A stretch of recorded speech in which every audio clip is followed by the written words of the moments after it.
Hello, fitness enthusiasts. The wannabe English version of Dr. Mike. Not going to sound Dr. Mike at all, but without further ado, let's get straight to it. So, I am from New Body Gym. I own New Body Gym, but I also have years of experience, a lecturer and a tutor around universities and colleges on all things health, fitness, sports, psychology. I've studied to a very high level myself, degree level and beyond. So there's a little bit about me and hopefully why you can listen to what I have to say. And everything I say is always based on evidence-based stuff. With the odd calling out of the odd influencer here and there that talks utter rubbish. So you'll see that from my previous video where I was dressed up a little bit funny. 200% boost in testosterone, bro. And before you know it, you've got like a 6,000% boost in testosterone. Saying some rather crazy things about massive boost in testosterone, just purely because that's questions that have been thrown my way. And I kept getting asked those questions. I thought I had a look on YouTube, found a few influencers just to give context to my last video, and found more than one person, but one person in particular. I'm not going to name them here. Don't think I'm popular enough yet to do that. Who was just talking some of the worst rubbish I think I've ever heard. And listen to people that like to follow the evidence and the science, like myself, Dr. Mike, Dr. Milo Wharf. I'm going to talk about muscular hypertrophy today and form and movement and how that happens, because that actually winds in nicely to rehab and injury prevention as well. So hypertrophy, what does it even mean? It means muscle growth. Now that's done through many ways. Let's go back a step. Actually, I'm going to address what you do in a gym and what you do outside of the gym. So what we do in the gym is it's a movement and the form. We're going to talk about the importance of that and various little key points you can do a little bit of research there. We're going to talk about programming, so how having structure is key. Then I'm going to talk about what happens outside of the gym. The magic happens outside of the gym. So just to stress one thing straight away, whatever you do in the gym potentiates, or it gives the potential for muscle growth, or whatever it is, some form of what we call physiological adaptation. So what we're going to do in the gym. Okay, so movement. When I say movement, if I'm doing a squat or a chest press or a bicep curl or anything at all, first thing straight away, let's pretend I'm a beginner, I'm starting out, never been before, or this is quite new to me. Straight away, research the form, however you do it. I mean, there's loads of information out there that's free now anyway, it doesn't cost anything. Make a bit of effort to research and find out first, however you do it. Getting a coach is ideal, but I know that's perhaps not necessarily accessible for everyone to begin with. So form is so important. Here's why. It is your nervous system that dictates how well your muscles and your skeleton working together performs that movement. So what I'm saying in a nutshell is if your nervous system doesn't know that movement very well or hasn't done that movement before, it will appear quite clumsy. You'll see the movement, you'll see someone do it, maybe it's been shown to you, maybe you're doing dumbbell chest press for the first time and it will be shown to you, and the person who's shown it to you is nice and smooth, you consider doing it for a while. You pick up those dumbbells, suddenly they're wobbling all over the place, or at least near to that. That's your nervous system learning. Let it learn, but learn it correct from day one. Because if you don't learn it correct, if you don't allow your nervous system to master that form correctly, it cannot activate your muscles correctly. It's called motor unit recruitment and various other things on top of that. Just throwing out some smart words here. Whilst it is working correctly and making your muscles move correctly, you're going through a full range of motion under control. So you've got things going here like time under tension. If it's under control, you're taking time during the movement. As long as you're getting that good time under tension, your muscles are getting exposure to that tension, which is what's happening there is the usual stuff that we've all heard, potentially leads to breaking down of some muscle tissue so it repairs a bit stronger for next time. What that's doing is that's what's happening there and then when you're doing that time under tension. You're dipping into various energy systems, you're exhausting your muscles, you're using up your resources, your muscles are being challenged, your nervous system's being challenged, and it's all adapting, it's all learning. So it's all sitting there and saying, right, okay, when I was made to do this particular activity, it broke down the muscle tissue. So I need to make myself stronger so that when I next get exposed to that activity, I can perform better.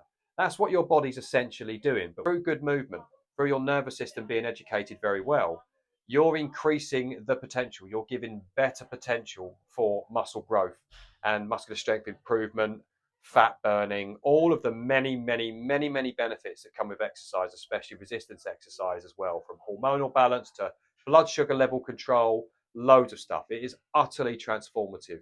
That's another video. So it's so important to move through the full range of motion in the correct form. Learn that form, get the hang of that form, and that all starts with doing it correctly in the first place, or at least learning what looks correct and trying to imitate that and learning that correctly. That's where a coach really does come in quite handy.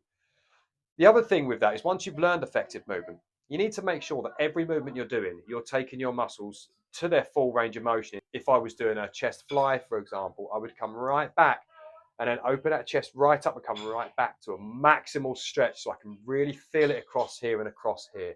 I can feel an absolute maximum stretch.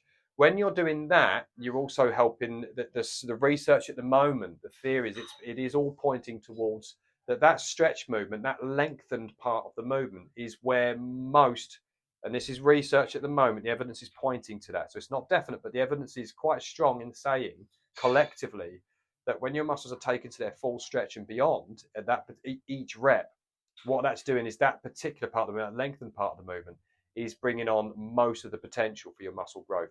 Piece of research that was done recently was they experimented with some groups, and they had some groups of participants doing just lengthened partials only. So for example, let's go to that chest fly exercise. They just spent their entire time back here in a full stretch, moved a little bit, and then went straight back into a lengthened partial. They compared that up to a group doing a full range of motion where they came into a full stretch, just the same as a lengthened partials lot, then they did the full range of motion. And there was other conditions to the experiment as well, but let's just stick with those two groups. They found that there was the same amount of muscle growth between the two groups. We're doing the full range of motion and the lengthened partials only, or at least very similar. So there was no significant difference in the growth after what we call statistical testing. That's quite significant because what that means is from a muscle building perspective only, if that's all you're interested in, then lengthened partials, especially for at least some of your training, would be all you have to do. I personally always do full range of motion because for me, it's not about the muscle growth. It's about my joints and my muscles and my nervous system being able to move effectively and where possible functionally. So I like to do the full range of motion. Yes, it means my workouts take a bit longer, but I'm still going to get the same level of muscle growth. But on the top of that, the way I see it is the other bonus I'm getting with full range of motion is I'm also training my joints to move through a full range of motion, which is good. That's good, right? From a functional perspective, that's good for outside of the gym for my daily life, what we call activity of daily living. The other reason why I do it is potentially for the more improvements in calorie burning and so on and so forth as well, and just I like it. I do mix it up with lengthened partials, so I'll perhaps do a set of what we call chest. Let's stick with a chest flies example. So I'll stick with I'll do some chest flies. I'll do full range of motion into full stretch until I can't do any more. But I will do a few more. I haven't got the energy to come right the way in, but I've got the energy to perhaps come to here. And I'll just keep going until I look a little bit strange in the middle of the gym and someone looks at me and thinks, wow, who's that dude just doing like a tiny bit of movement? That's why. Yeah, so what I'm doing is I'm doing a full range of motion, get taken to the point where I'm exhausted, and then banging out a few more reps on lengthened partials only because that's all I'm able to do. That potentially is helping stimulate more muscle growth because it's causing more damage to the muscles in the gym. Let's get straight to outside of the gym. What's important there is I've now given my body the potential to grow muscle. So the body's very, very good at keeping you alive. Its job is to keep you functioning, to keep this thing going up here. It's a very thirsty organ up here, your brain. So it's not going to divert extra resources. Think of it as an energy, or think of it as a currency, think of it as money in business investment. Your body's not going to make an investment into growing muscle if it's not getting enough money or resources to do that. What it's going to do is it's going to prioritize those money and resources, to keeping the business at least afloat, which is keeping you alive. If you get enough rest, so good sleep, good diet, enough protein, enough carbs coming in from the correct sources, all of this stuff, again, diet is another video podcast. I could talk about that for a very, very long time. But if you're getting the correct diet and you're getting the correct rest, sleep is so essential, guys and girls. It's so utterly important, not just from a rest perspective, from a hormone balance perspective, how you are up here, your nervous system health, everything. If it's getting enough sleep and enough resources fed to it, then it will say, yeah, okay, I can keep the body alive, but I've also got enough left over here. I've got enough money, enough resources left over here to actually make an investment. I'm going to make those muscles stronger. I'm going to improve myself as a nervous system as well. I'm going to make those muscles stronger, and I'm going to divert that extra resources to that so that I'm stronger next time I get put through that again. So you will grow, but the magic happens outside the gym. What you do in the gym gives the potential for muscle growth, the potential. It does not guarantee you muscle growth. You must get the right rest. You must get the right resources you are putting into your body to make your body able to then grow the muscle. That's really what you need to do. So periodization is just basically a way to plan how you're going to train over the course of the next few weeks, months, year, or years even. So when I've done lots of strength and conditioning with athletes in the past, right the way to just generalized personal training and even in specialist injury rehab, I've always done a periodized plan. There's different ways you can do periodization. So you can do what we call linear periodization, where you're just going in a straight line, as it were, but a straight line going up. If you were thinking of a graph, you're going straight up. So we're going to get more and more difficult as we go, but keep pretty much everything pretty similar. That's very good for people that are competing in one particular sport, for example, or bodybuilding. You've then got what we call undulating periodization and block periodization. Block periodization tends to be very good for bodybuilding as well. You tend to get what we call like a hybrid crossover between the periodization models there. So undulating is basically something very different, either each time or each week, or potentially from session to session. It's quite different. It keeps the body guessing. There's what we call like a core similarity, a core focus throughout. Not core here, as in a core in terms of subject focus in your workouts with undulating periodization, but it tends to be accessorized with lots of different things to keep the body guessing, keep the body adapting. That can undulating periodization go even further. That we'll call multi-set undulating periodization. All these various different ways of doing it. Do the research into it. There's, like I say, also block periodization. We're going to focus on this for this amount of months or weeks. We're then going to move on to that next, then that. So with bodybuilding, for example, you'll be looking at your muscle gain phases with your cutting phases. Or with various other sports or just training in general, you might want to focus on this and get quite good at that for a few months or a couple of months, and then have a little bit of a sort of we call like an active recovery break, like a deload or something, then go into like another block where it's maybe is related to your previous block and progresses you a little bit, but maybe has a slightly different focus. So for example, I myself am going to go into what I call my conditioning block, where I'm going to be burning lots of fat and all of that stuff. I'm still going to have a core focus on a bit of muscle growth, or at least maintaining muscle mass as much as I can. My diet will change a little bit, but I'll go a lot more into sort of more functional movements. I'm the kind of guy that wants to have the muscle mass there. I'm not really into any bodybuilding competitions anytime soon. That's not really my goal. But I want to have that muscle, but I want to be able to use that muscle in a functional way. So that's how I tend to typically train. Each to their own, to be quite honest. It's all absolutely fine. It's whatever your goals are.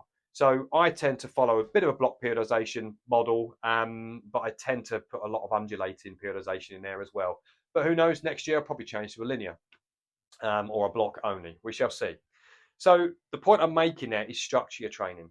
Make sure you have it fully structured, week to week, month to month. You can do that really quickly and easily with various apps.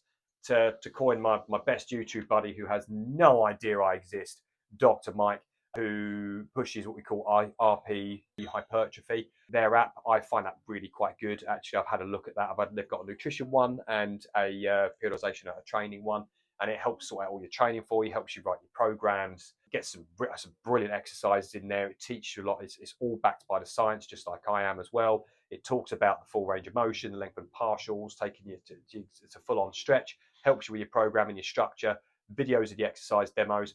We're going to be doing all of that too. We're going to be doing exactly the same in our gym. We've got our own app and we're building that now. We've got a lot of that in place already. But until we've got that there, or you can use the two against each other, definitely consider looking at RP Hypertrophy. Very good app. No, I'm not being sponsored by him. The guy doesn't even know I exist. But yeah, do have a look at that. Really good quality stuff. And again, backed by the science. So let's recap. So we're looking at muscular hypertrophy. But if we're following those principles, we're also getting a lot of injury prevention. A lot of injury prevention. For example, muscular hypertrophy, the movement, the form. Take your joints through the full range of motion into that lengthened position. It increases your joint resistance, resilience to potential injury, unnecessary injury. So we've got injury prevention there straight away. Good form is also injury prevention because inherently lifting weights and heavy stuff around can be quite risky. Although in a controlled environment in the gym, as long as you're doing it right, your chances for injury are so unbelievably low, especially if you've got good form. And what you're doing at the same time is you're making your joints and your whole body more resilient to injury. and a lot healthier at the same time with good hormone balance and nervous system control and so much more besides. The benefits I'll go into another time are unbelievable, especially the anti-aging benefits as well.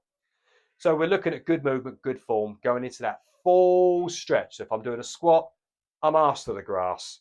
That's what I am every time. Belt squat, barbell squat, whatever I am. If I'm doing a leg press, my knees are coming right up here. I'm folding that whole body up so I can get my glutes fully stretched out. If I'm doing a bicep curl, when I'm coming down, my arm is really stretching out, really getting that whole joint, that whole muscle exposed to that tension. And I'm doing that nice time under tension. Programming, periodization, structure, give it a purpose. Really give it a good purpose. Get yourself a coach if you can, or an app like RP Hypertrophy or our app once we've got it finished. And then remember, always remember to finish off my summary, the magic happens outside of the gym. No rest or not enough rest, not enough resources, not enough energy and money that you're giving into your body. It's not going to make the investment. It's not going to happen. Just come down to the gym, exercise, keep yourself as fit and as healthy as you can, but you're going to manage your own expectations. Okay, don't bother thinking for 1 second you're going to get a lot of muscle growth. Especially stress, psychological stress, and any other stress on the body, stress from lack of sleep or not eating enough and so on and so forth as well, not enough rest, but psychological stress as well. If you're going through a time where you're particularly under a lot of stress, then manage your own expectations. The chances of you growing muscle significantly, that is, in getting the results you perhaps want to. Also take into account genetic differences between individuals as well. But do manage your own expectations if you're under a lot of stress right now. Try to do whatever you can to manage that stress and avoid it where possible, but to manage that stress as well in such a stressful world. So if you have any questions about any of that, please do feel free to give me a shout. Contact me on my New Body Gym Facebook page and Instagram page, or send us an email. All our contact details all over our website as well, newbodyhf.co.uk. If you want any help with any coaching or anything like that, do give us a shout. If you're injured or you've had injuries or problems or issues for years, from back pain to right the way to having a stroke or cardiac, like heart issues or neurological, so many things, do come and see us. We're equipped to help you. But the best thing to do is always to do your research and make sure you're prepared when you're training.